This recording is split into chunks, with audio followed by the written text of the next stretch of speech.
लक्ष्मी का अपने घर में पूरा दबदबा था। हिटलर की तरह वो सारा काम अपने पति और बेटे से करवाती। धीरे धीरे उसके पति की तबीयत खराब रहने लगी। सुनो जी, अब आप बुजुर्ग हो गए हो, काम में भी अब हाथ आपके फुर्ती से नहीं चलते। अरे भाग्यवान, भगवान से डर, तुझसे मैंने शादी अपने इकलौते बेटे के अच्छे पालन पोषण के लिए की थी, लेकिन तूने तो उसका बेड़ा गर्क कर दिया। मैंने क्या किया? पढ़ाया लिखाया, अब नौकरी नहीं लग रही तो मैं कैसे जिम्मेदार हो गई? अब घर में बैठकर रोटी तोड़ रहा था तो मैंने कहा काम ही कर ले। एक तो भला करो और ऊपर से बातें सुनो। तभी सारंग वहाँ आ जाता है। बहुत भूख लगी है माँ, कुछ खाने को दे दो। अब तुम्हारे पापा का हाथ तो चल नहीं रहा है, मैं ही जा रही हूँ आज किचन में, बनाती हूँ कुछ। हे भगवान, कैसे होगा इतना काम मुझसे?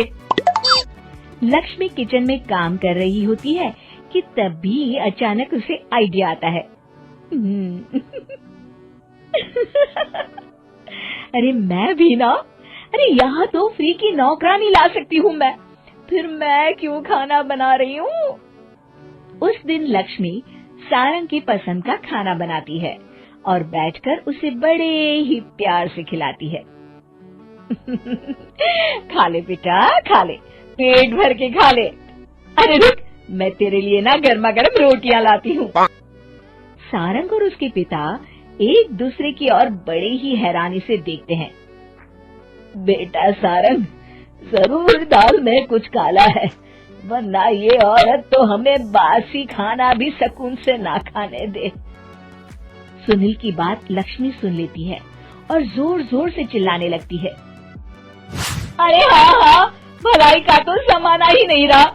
एक तो आग में खुद को जलाकर तुम लोगों के लिए खाना बना रही हूँ और ऊपर से तुम्हें दाल काली लग रही है। अरे माँ, पिताजी का ये मतलब नहीं था, तुम बुरा मत मानो। अरे हाँ बेटा, तू कहता है तो मान लेती हूँ। लक्ष्मी सारंग के पास बड़े ही प्यार से बैठ जाती है और फिर कहती है, बेटा मैंने ना तेरी शादी करने की सोच ली है। अब तेरे पिताजी के हाथ भी नहीं चलते, तो सोच रही हूँ तेरे लिए बीवी ले आऊं। अब पता नहीं ना मैं भी कब मर जाऊं। अब ऐसे भाग्य भी कहाँ है हमारे। क्या कहा? अरे हाँ, तुम तो चाहते ही हो कि मैं मर जाऊं, लेकिन मैं अपनी प्यारी बहू का चेहरा देखे बिना नहीं मरूंगी। हाँ माँ, शादी तो मैं कर लूं, लेकिन मैं नौकरी नहीं करता, फिर कोई क्यों देगा मुझे अपनी बेटी? अरे क्यों नहीं देगा बेटी? इतना बड़ा घर, खेल खलियान है, किस चीज की कमी है हमारे पास? जो आएगी राज करेगी, राज। हम तो ना कर पाए राज, ये बोलो कि एक और नौकर तुम्हारे पास आ जाएगा। मैं कहती हूँ चुप हो जाओ। अरे खुद के घर का खाना बनाएगी तो क्या नौकरानी हो जाएगी? अब तुमसे तो किचन का काम होता नहीं, तो कोई तो करेगा ना। ठीक है माँ, तुम जैसा सही समझो बस। अब मेरी एक शर्त है, लड़की जो भी हो वो दिखने में कैसी भी हो या कहीं की भी हो, बस पढ़ी लिखी होनी चाहिए। अरे हाँ, ला देंगे पढ़ी लिखी बेटा, मैंने कौन सा काम करवाना है उससे। हाँ।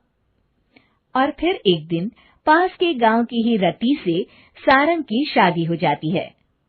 रति दिखने में बहुत ही सुंदर थी, साथ ही साथ काफी पढ़ी लिखी थी। रति को लक्ष्मी के सौतेले होने की बात पता नहीं थी।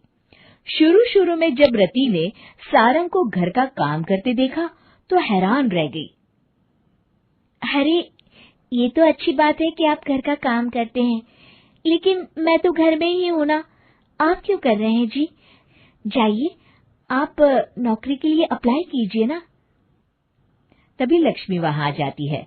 अरे रति बहू, करने दे उसे काम।